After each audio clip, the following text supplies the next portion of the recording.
हरे कृष्णा। अक्षित प्रभु mute कर दो please, Monika माता जी का माइक ओपन है। हाँ जी ठीक है, हाँ जी पढ़िएगा माता जी। तो इसमें दोबारा से एक बार पढ़ दीजिए आप। हे स्वामी, हम आपको बता दें कि गृहस्थी में अत्यधिक आसक्त रहने के कारण हम शिव तथा भगवान श्री विष्णु से प्राप्त उपदेशों को प्राय भूल चुके हैं। आप बता सकते हैं कि आप इन लाइनों से क्या सीख पा रही हैं? मतलब नारद मुनि जी को वो प्रचेतागण बता रहे हैं कि जो हमें शिव जी ने बताया था। मैंने सुना तो नहीं लास्ट चैप्टर, बट काफी लास्ट आपने बताया था कि शिव जी से उनको वो एक वो बताया था मंत्र मंत्र दिया था उन्होंने। जो ठीक है,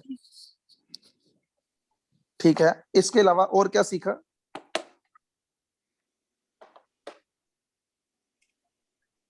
आसक्ति का बता रहे ना, आसक्ति में हम रहने के कारण हम भूल चुके हैं जो उपदेश हमें शिव जी और विष्णु ने दिए थे। नहीं, ये तो जो लिखा है आपने वही पढ़ के बता दिया। मैं ये कहना चाहता हूँ इसके पीछे की भावना को आप क्या समझ पाए हैं? मतलब सकाम कर्मों से जो वही है ना। ठीक है, पकड़ के देखते हैं। एक दो लोगों से पूछते हैं कि वो कुछ समझ पाए कि नहीं समझ पाए इसमें से। हाँ जी, कोई माइक ऑन करके बता सकता है कि वो गृहस्थी मतलब ग्रह मेदी हम बन चुके हैं, ये कल भी बताया था आपने। ये भी ठीक है जो आपने कहा, ये भी ठीक है कि वो गृह मेदी बन चुके हैं, ऐसा भी ठीक है।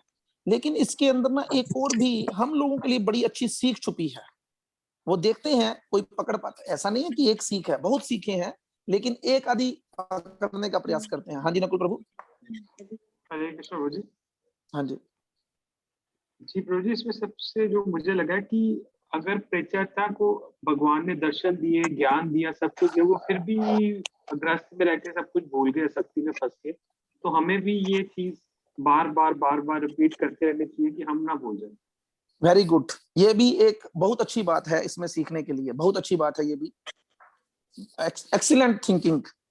ठीक है, काजल माता जी आप बताइए, आप क्या सोच रही हैं? हरे कृष्ण प्रभु जी। प्रभु जी, यही कि गृहस्थ हैं और हम भी गृहस्थी में ज्यादा आसक्ति होने के कारण कि ये मेरा है, ये मैं हूँ, और हम भी जो हमारा असली स्वरूप था ना भगवान के साथ, हम उसको भूल चुके हैं। चलो ठीक है, ये भी मान लेते हैं। और कोई व्यक्ति जिसको और इसके अलावा कोई इंट्यूशन होती हो कि ये भी एक मतलब हो सकता है इसका? हरे कृष्णा प्रभु। हाँ जी हरे कृष्णा मुझे। प्रभु जी, यहाँ पे प्रचेतागण जो है वो अपने गुरु के सामने सरेंडर कर रहे हैं कि हम देखो ये चीज सीखनी चाहिए सबको। कभी भी गुरु के सामने अपनी बड़ाई नहीं करनी चाहिए। मैं ये कर रहा हूं, मैं ये कर रहा हूं, मैं ये कर रहा हूं, मैं ये भी कर रहा हूं, मैं ये भी कर रहा हूं। हम लोग अपनी बड़ाई किस लिए करना चाहते हैं?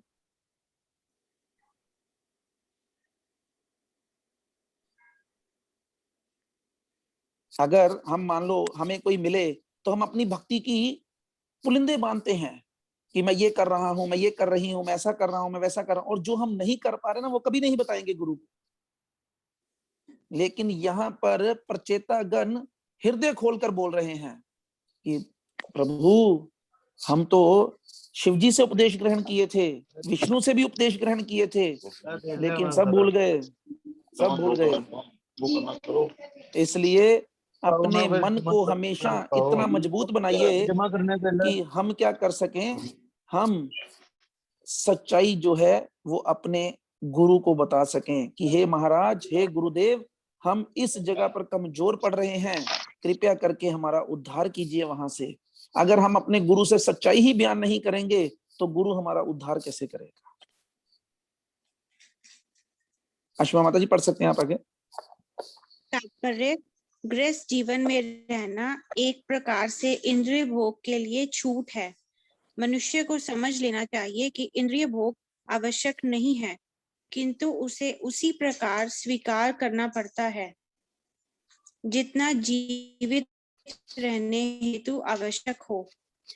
इसकी श्रीमद् में है कामस्य नेन्द्रिय प्रीति। मनुष्य को अपनी इंद्रियों को वश में करके स्वामी है।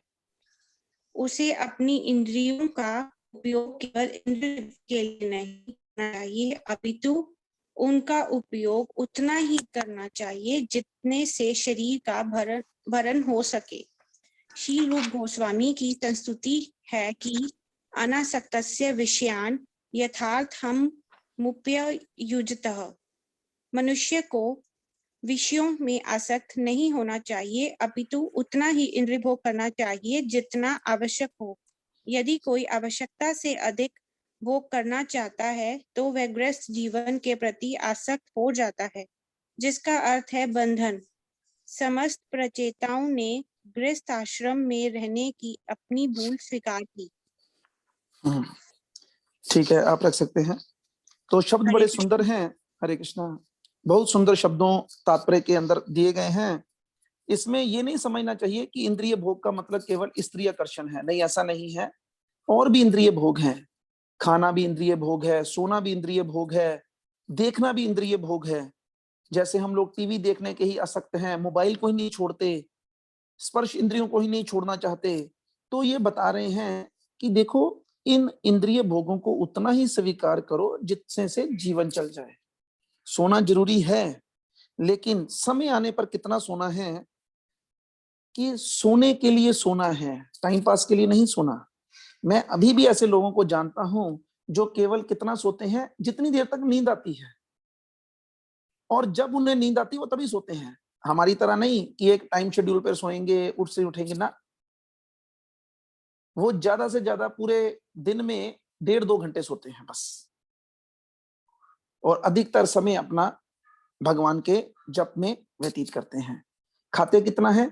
सिर्फ उतना खाते हैं जिनसे उसका शरीर चल जाए। ये चांप खाना, ये अपना पिज्जे खाना, बर्गर खाना, ये तो जीभ के स्वाद हैं। हम तो अभी इन्हीं से नहीं छूटे, तो हम क्या भगवत प्राप्ति करेंगे? इसलिए रूप गोस्वामी प्रभुपाद संस्तुति कर रहे हैं, बता रहे हैं कि व्यक्ति को क्या करना चाहिए। विषयों में अधिक आसक्त नहीं होना चाहिए, अपितु उतना ही इंद्रिय भोग करना चाहिए जितना आवश्यक हो। हमने भगवत गीता 4th अध्याय में पढ़ा कि ग्रस्त व्यक्ति कैसे यज्ञ करता है। कौन बता सकता है ग्रस्त व्यक्ति कैसे यज्ञ करता है? ब्रह्मचारी यज्ञ करता है कि वो अपनी इंद्रियों को इंद्रिय विषयों में लगाता ही नहीं। ज्ञान के द्वारा वो अपने गुरु से सुनता है और इंद्रियों को इंद्रिय विषयों में लगाता ही नहीं। यही उसका यज्ञ है। मतलब वो क्या करता है? इंद्रियों की इंद्रिय विषयों में आहुति दे देता है। मतलब अपनी इंद्रियों को उनमें आहुति ही दे देता है, वो लगाता ही नहीं उनको उसमें। लेकिन गृहस्थ कैसे यज्ञ करता है? हरे कृष्णा। हाँ जी, हाँ जी माता जी, बोल सकते हैं आप। वो नियम, मतलब वो नियम के अकॉर्डिंग है, मतलब बिल्कुल संयमित इतना जीवन जीता है। नियम, कोई बात नहीं, कोई बात, जितना आपने समझा उतना। कि वो क्या करता है, वो नियमों में बंधता है। अभी जैसे उस ग्रस्त किसी व्यक्ति को इच्छा होती है कि वो इंद्रिय तृप्ति स्त्री संग के बिना नहीं रह सकता, तो वो ये नहीं कि संसार की हर स्त्री से संग करने की इच्छा रखता है। वो ग्रस्त जीवन में शादी करता है, और शादी करके भी वो केवल और केवल अपनी स्त्री से तभी संग करता है जब संतान उत्पन्न करनी होती है। और बाकी जीवन वो क्या करता है, उस स्त्री के पास रहते हुए भी उसको नहीं देखता। उसी प्रकार असली अनासक्त व्यक्ति वो है, जैसे 3-4 दिन पहले की बात है, 2-3 दिन पहले की, हमारे एक मित्र आए घर पे, तो वो बता रहे थे, कहते कि उनका एक मित्रों ने ले गया कहीं कि यार दारू पीते हैं, तो कहते नहीं अब इस जीवन में तो नहीं पिएंगे। तो ये है अनासक्ति कि हमारे पास सारा अरेंजमेंट है, हम शराब खरीद सकते हैं, और हमारे पास ऐसे दोस्त हैं जो हमें फ्री में पिला सकते हैं, लेकिन इसके बावजूद भी हम उस चीज का उपयोग नहीं कर रहे हैं। तो जब हम इस प्रकार से नियमित, संयमित और नियमों के अनुसार जीवन जिएंगे तो क्या होगा, हम धीरे धीरे करके अपने आप ही भगवान की तरफ आगे बढ़ जाएंगे। तो इसलिए इन बातों को समझते हुए आगे बढ़ना है। ठीक है, एक श्लोक और ले लेते हैं। संध्या देवी दासी माता जी, आप पढ़ेंगे? हरे कृष्णा प्रभु जी। हरे कृष्णा। हे स्वामी, कृपया हमें दिव्य ज्ञान से प्रकाशित कीजिए जो उस प्रकाश स्तंभ की तरह कार्य कर सके जिससे हम अविद्या रूपी सागर, संसार सागर को पार कर सके। यही इच्छा करनी चाहिए बस। गुरु के पास जाकर भी हमने सुबह भी पढ़ा, परि प्रश्न न सेव्या, कि गुरु से कैसा प्रश्न करना चाहिए। आपको अपने गुरु के पास जाना चाहिए और पूछना चाहिए, महाराज ये कोरोना कब जाएगा, महाराज मेरे बच्चों का क्या होगा, महाराज मेरा घर नया बनेगा कि नहीं बनेगा। ऐसे ही प्रश्न पूछना चाहिए ना। नहीं प्रभु। फिर क्या पूछना चाहिए?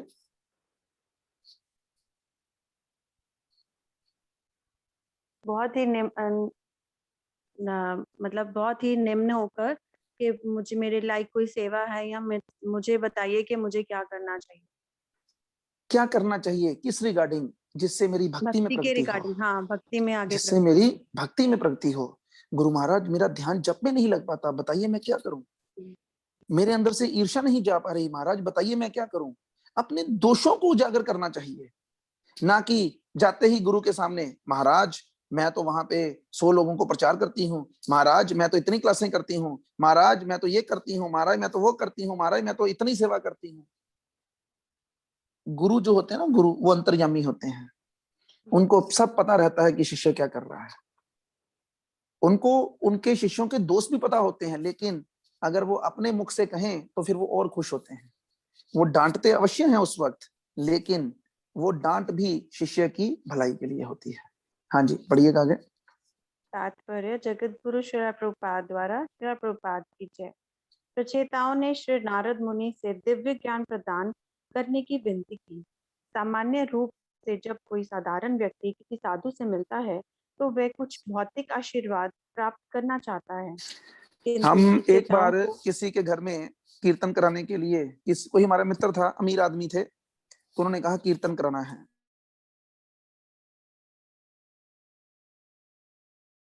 इंद्राणी, हम नए नए थे तो इंद्राणी प्रभु, मैंने बड़े कीर्तन देखे हैं लेकिन उतने पैसे किसी कीर्तन पे नहीं लगे होंगे।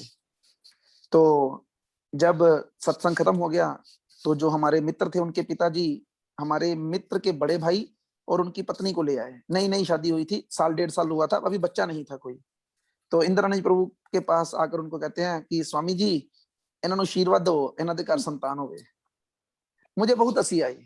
मैं कहा यार वो ब्रह्मचारी व्यक्ति है, उस व्यक्ति से क्या कैसे आशीर्वाद की डिमांड कर रहे हो। तो लोगों की मति ही मारी जा चुकी है। कुछ लोग आते हैं वो ये पूछते हैं, यार प्रभु जी काम कितना ठीक होएगा कुछ। अरे जब आप किसी ऐसे व्यक्ति के साथ बैठे हो ना जो आपको भक्ति का ज्ञान दे सकता है, तो उसके सामने अपने मुंह को बंद करके बैठना चाहिए और उससे पूछना चाहिए कि यार आप बोलो कुछ। लेकिन हम लोग कहाँ गलती कर जाते हैं, हम जो अपने जीवन में कर रहे हैं वही उसको सुनाकर चले जाते हैं। तो वो भी बेचारा क्या करे, वो भी सुन लेता है, वो कहता ठीक है भाई लगे रहो। ऐसे समय शास्त्रों के तो शब्द हैं, साधु संग सर्व शास्त्र कहे, लव मात्र साधु संग सर्व सिद्धि होए। बहुत सुंदर घटना आपको सुनाता हूँ। ये भी जैसे मैंने कल भी अपने वो मित्र राघव प्रभु का नाम लिया था ना, ये भी उन्हीं की घटना है। तो ये घटना किनके साथ है, ये बाबूजी, ये जो है ना जो चले गए इस धरती को छोड़कर, क्या नाम था उनका, विनोद अग्रवाल जी। तो वो बता रहे हैं मेरे को, क्योंकि हमारे साथ उनकी मित्रता है तो मन की बात है। कहते मैं 4-5 लोगों के साथ उनके पास गया, तो कहते कि हम बैठे रहे तो वो हमें काजू खिलाएं, बोतल कोल्ड ड्रिंक पिलाएं, अखरोट खिलाएं, इधर उधर की बातें की। आधा घंटा पास हो गया, अब हम चल पड़े। कहते मैं नीचे उतर रहा था तो मैंने अपने सब जो रिश्तेदार थे उनको कहा कि आप चलिए मैं आता हूं। कहते मैं उनके पास गया तो कहता मैंने उनसे कहा, मैं उनके पैरों में गिर गया। तो मैंने उनसे कहा बाबूजी ये आपने क्या किया हमारे साथ, हम आपके पास आए थे कोई भक्ति का ज्ञान लेने के लिए और आपने हमें भौतिक बातों में उलझाकर भेज दिया। तो उन्होंने आगे से बहुत सुंदर जवाब दिया। कहते हम ये बातें सबके साथ नहीं करते, अब तू आया है ना, अब एक काम कर भेज दे उनको, अब तू आ जा। इसलिए हमेशा जब भी कभी किसी श्रेष्ठ व्यक्ति के साथ हो तो बड़े सोच समय के अपने समय का उपयोग करना चाहिए। लेकिन हम लोग बस इसी में हरे कृष्णा, एक इधर से जफी उधर से जफी और उसकी चुगली उसकी चुगली। पता है वो प्रभु जी ठाई फीस हो गए, बड़ा प्रचार करते थे, पता लगा कि नहीं लगा, हो गया काम, ब्रह्मचारी थे, शादी कर ली। हम ऐसी बातों में अपना समय वेस्ट कर देते हैं। हाँ जी, पढ़िएगा आगे। किंतु प्रचेताओं को किसी भौतिक लाभ की इच्छा न थी, क्योंकि वे उसका पर्याप्त उपभोग कर चुके थे। ना ही वे अपनी भौतिक इच्छाओं को पूरा करना चाह रहे थे। वे तो अविद्या के सागर को पार करने के इच्छुक थे। अब ये शब्द भी आपको अभी इतना समझ नहीं लगा होगा, क्योंकि आपने ईशोपनिषद को नहीं पढ़ा था। आपने अलग से पढ़ा हो तो मुझे पता नहीं, आपने पढ़ी है ईशोपनिषद? नहीं प्रभु जी। हाँ, तो उसमें ये बड़े सुंदर तरीके से बताया गया कि वे तो अविद्या के सागर को पार करने के इच्छुक थे। अविद्या का मतलब समझाया गया उसमें, अविद्या क्या है। तो उसमें बताया गया कि ये जितना भी भौतिक ज्ञान हमारे पास है ना, आपकी क्या क्वालिफिकेशन है? प्रभु जी मैंने गाइडेंस एंड काउंसलिंग की हुई है, पोस्ट ग्रेजुएट। पोस्ट ग्रेजुएट, तो ये विद्या है, विद्या ही है ना? हाँ जी। लेकिन असल में ये अविद्या है, क्योंकि जितना व्यक्ति इस भौतिक विद्या को ग्रहण करता है ना, उतना ही तो वो अध्यात्म से दूर हो जाता है ना। तो इसलिए बड़ा सुंदर वहां से बताया गया कि अविद्या को समझना है। उन्होंने बताया, अब मानो अविद्या में है, अविद्या में मतलब उसने कभी पढ़ाई नहीं की, वो गरीब है, उसके पास मोबाइल नहीं, लैपटॉप नहीं, तो वो जीवन को कैसे जिएगा? अविद्या में जिएगा ना।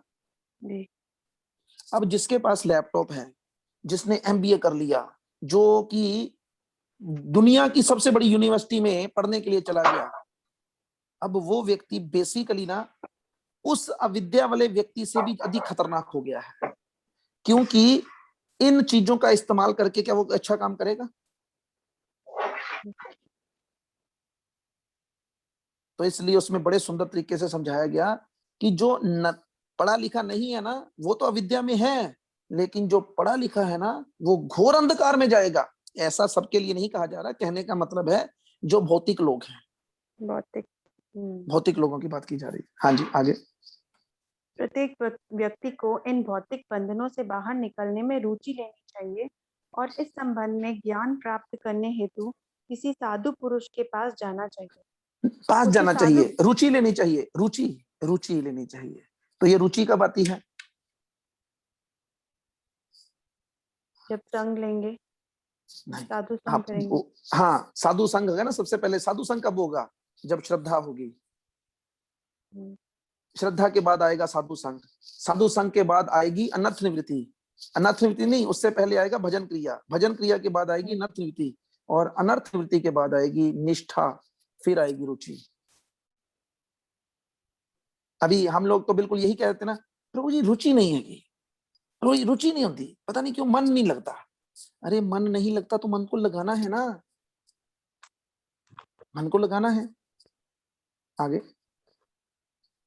उसे पुरुष सुख के लिए आशीर्वाद प्राप्त करने का प्रयास करके साधु पुरुष को परेशान नहीं करना चाहिए। सामान्यतः गृहस्थ जन साधुओं का स्वागत उनसे आशीर्वाद प्राप्त करने हेतु करते हैं, किंतु उनका वास्तविक उद्देश्य तो इस संसार में सुखी रहना होता है।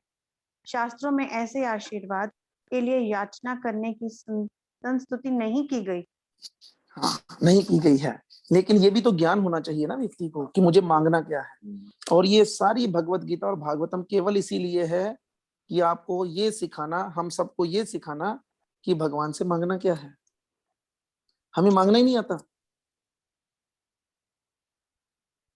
तो इसलिए मांगना भी एक कला है, तो इस कला को भी सीखना बहुत जरूरी है। तो उनका बहुत बहुत धन्यवाद। तो कल सुबह मिलेंगे 7:15 बजे श्रीमद् भगवत गीता की कक्षा के साथ। अगर किसी का कोई प्रश्न है तो कर सकते हैं, अन्यथा जा सकते हैं सब लोग। हरे कृष्णा।